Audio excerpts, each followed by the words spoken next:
SCP-939 object class Keter. SCP personnel को A6 मिला और वो कुछ अस्थिर दिखाई दे रहा था। वो बहुत तेज़ और धीरे सांस ले रहा था। लाइट से दूरी बनाना और शरीर का तापमान बढ़ जाना, और वो अपने आप खुद की चमड़ी फाड़ने लगा।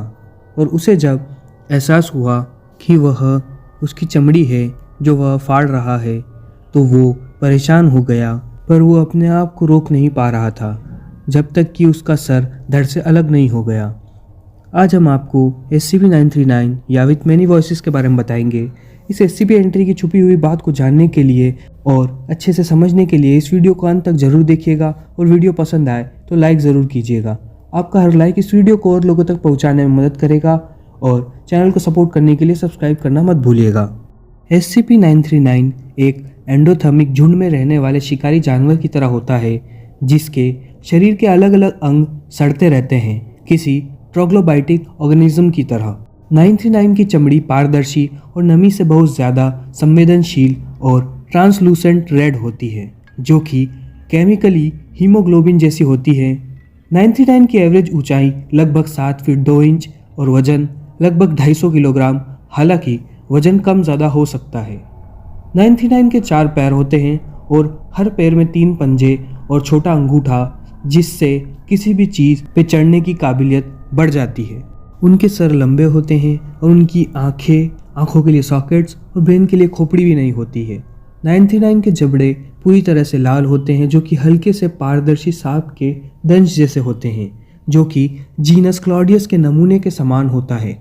लंबाई लगभग 6 सेंटीमीटर, जो कि हीट सेंसिटिव पिट ऑर्गन से घिरा होता है। आँखों के सॉकेट्स प्रकाश और अंधेरे के प्रति संवेदनशील होते हैं, जो कि उनकी रीढ़ की हड्डी की पूरी लंबाई में होते हैं। इन स्पाइन्स की लंबाई 16 सेंटीमीटर तक हो सकती है, और यह माना जाता है कि वो एयर प्रेशर और एयर फ्लो में चेंजेस के प्रति सेंसिटिव भी होते हैं। 939 में कई वाइटल ऑर्गन सिस्टम नहीं हैं, जैसे सेंट्रल और peripheral nervous system, communication system और डाइजेशन सिस्टम सभी एब्सेंट है। 939 का रेस्पिरेटरी सिस्टम भी कमज़ोर है, और AMN C227 को फैलाने के परे कोई स्पष्ट उद्देश्य नहीं दिखाई देता है। 939 को खाने के लिए कोई स्पष्ट शारीरिक आवश्यकताएं नहीं है, और न ही खाए गए टिश्यू को पचाने का कोई तरीका है।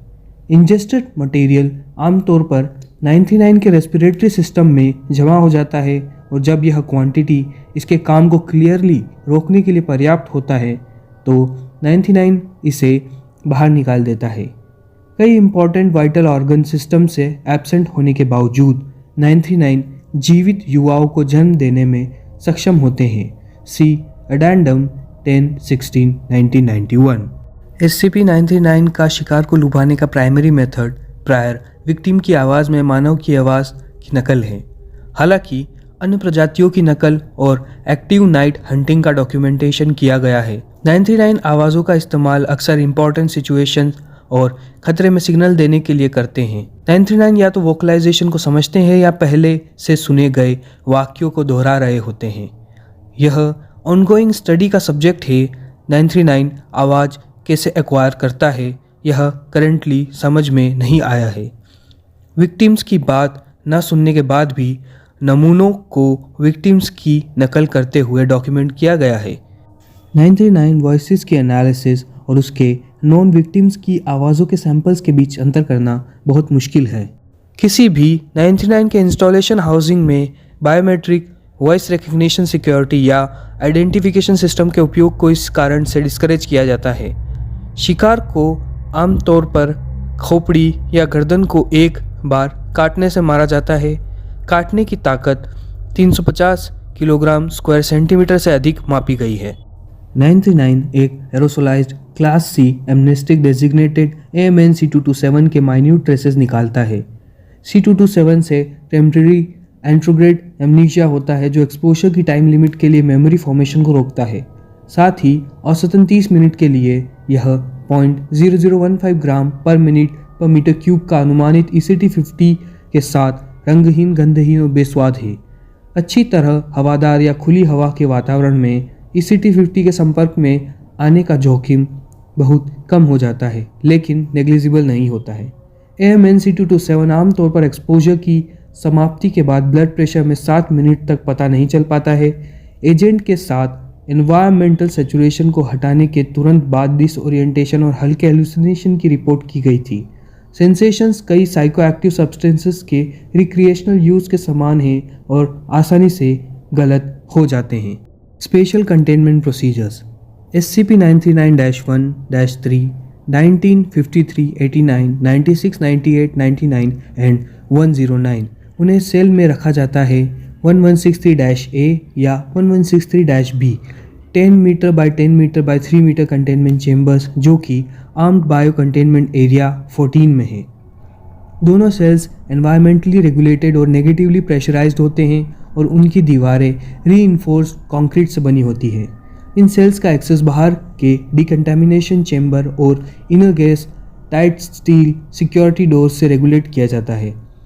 ऑब्जर्वेशन विंडोज़ भी लेमिनेटेड बैलिस्टिक ग्लास से बनी होती हैं जो कि 10 सेंटीमीटर मोटा है और वो भी 100 किलोवाट इलेक्ट्रीफाइड मैश प्रोटेक्टेड है। ह्यूमिडिटी को 100% पर मेंटेन किया जाता है at a temperature of 16 degree Celsius और स्पेसिमेन को हमेशा मॉनिटर किया जाता है इंफ्रारेड कैमरास के ज़रिए। 99 के चेंबर कंटेनमेंट एरियाज या फिर ऑब्जर्वेशन चैम्बर्स में जाने के लिए कम से कम लेवल 4 ऑथराइजेशन की रिक्वायरमेंट होती है। 939-101 के टुकड़े टुकड़े करके उसे cryogenic preservation tank 939-101A2 939-101M के अंदर बायो रिसर्च एरिया 12 में स्टोर कर दिया गया। 939-101 के चेंबर को एक्सेस करने के लिए कम से कम 2 क्लियरेंस लेवल 3 पर्सनल का ऑथराइजेशन और उनमें से एक वहां प्रेजेंट होना चाहिए सभी रिसर्च और टेस्टिंग के लिए। किसी भी समय केवल एक 99-101 टैंक की सामग्री का उपयोग किया जा सकता है। क्रायोजेनिक प्रिजर्वेशन से हटाते समय -101 टिश्यूज़ का कोर टेम्परेचर की निगरानी की जानी चाहिए। कोर टेम्परेचर 10 डिग्री सेल्सियस से अधिक होने पर टिश्यूज़ को उनके संबंधित टैंक में वापस कर दिया जाना चाहिए और सभी परीक्षणों को 72 घंटे की अवधि के लिए सस्पेंड कर दिया जाना है। 10 डिग्री सेल्सियस से अधिक के कोर टेम्परेचर को छोड़कर 99-101 टिश्यूज़ का रिसर्च तब तक जारी रह सकता है जब तक कि इसकी हलचल और रिहाई के लिए दलीलों को सहन किया जा सकता है। कंटेनमेंट सेल्स को हफ्ते में 2 बार साफ़ किया जाना चाहिए। जब तक ऐसा होता है 99 स्पेसिमेंस को एडजेसेंट सेल में ट्रांसफ़र कर दिया जाएगा।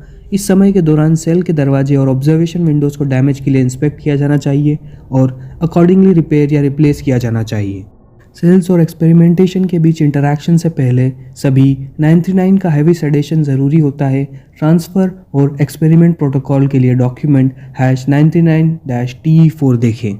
लेवल C हेस्मेट गियर पर्सनल द्वारा SCP-939 स्पेसिमेन के साथ इंटरैक्शन के दौरान और 939 में रहने के लिए जाने वाले किसी भी एरिया में पहना जाना है। बाद में सभी पर्सनल द्वारा स्टैंडर्ड डिकंटामिनेशन प्रोसीजर्स का पालन किया जाना चाहिए ताकि यह सुनिश्चित किया जा सके कि एमनेस्टिक एजेंट्स का कोई सेकेंडरी स्प्रेड ना हो।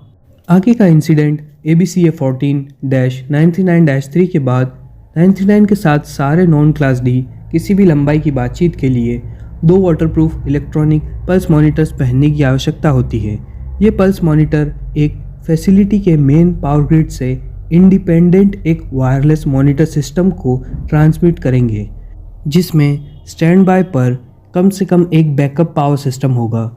यदि किसी व्यक्ति की पल्स बंद होने का सिग्नल मिलता है या खराबी दिखाई देती है तो पहनने वाले को मृत मान लिया जाएगा। पर्सनल को निर्देश दिया जाएगा कि वे पहनने वाले के बाद के सभी आवाज़ों को डिसरिगार्ड करें और ऑटोमेटिकली कंटेनमेंट की ब्रीच डिक्लेयर हो जाएगी। इस तरह के ब्रीच का जवाब देने वाले सिक्योरिटी पर्सनल को भी इन पल्स मॉनिटर को पहनना आवश्यक है और एडिशनली सभी लिविंग SCP-939 को कैप्चर करने पर सबडर्मल ट्रैकिंग इक्विपमेंट्स के साथ इम्प्लीमेंट किया जाना चाहिए।